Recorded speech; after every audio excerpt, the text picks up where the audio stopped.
I'd like to say good evening and thank you all for joining us tonight.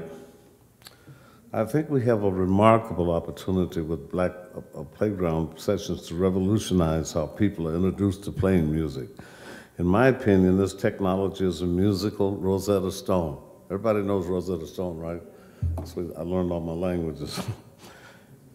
In my opinion, this technology is a musical Rosetta Stone that holds the key for beginners to learn to play the piano and to be introduced to the intricacies of music theory. I remember myself as a kid too. I went, my second scholarship was to Berklee School of Music in 1950. At that time, it was the Schillinger House, and two Russian mathematicians, Joseph Schillinger and Nicholas Slimonsky, had proved that in the mathematics and music a lock like that. And it's always left brain and right brain. Very important, you know, because it means if you get into music and get your music down, the other subjects are easier. They actually are. Mm-hmm. It'll immediately illustrate that work can be fun and very rewarding emotionally. Because you know, when you're feeling up or feeling down or whatever, and you can play music and you get some of the information that David Sides is going to lay on you, and he will. Yeah. How to do it, you know, and how to enjoy it, and how to learn it, and how to grow. Right. How to grow, because it's a measurement. It's an indication of your growth. Right. And so how good you play is an indication of how hard you work. Thinking about all the history, you know, I was watching the Jackie Robinson 42 movie this weekend, seeing how he was able to influence sports. I know music was been open. That's where I met Dr. King.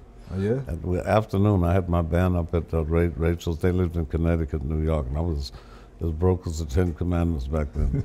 But I had my band, and we volunteered to play for the fundraiser. And this man came over, he had his black tie, he had it down, and had his coat over his arm with a beer, and I had a beer. He said, my name is Martin King. Charlie Parker just died 3 months before, because I've come to the conclusion that before every activist movement, the music changed first. And then we had that activists in the Dr. King and Malcolm X, you know. I saw it. Wow. You also worked with Dizzy Gillespie, Ray Charles. Everybody. I know it's been captured in the movie, but can you tell me about the first time you met Ray Charles and how that experience? It was like the movie. It was? No.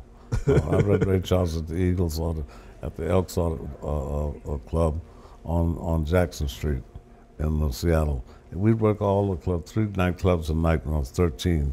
And we'd all go down to Elks Club to play bebop. Yeah. Jazz for nothing. Yeah. You know, because we didn't care about money or fame at all. I mean, not a drop, man. I'm serious, man. Does that make a more pure musician? I mean, yeah, you know, well, you get your stuff done, and you're not worried about all that BS, you know, because it is BS. Yeah.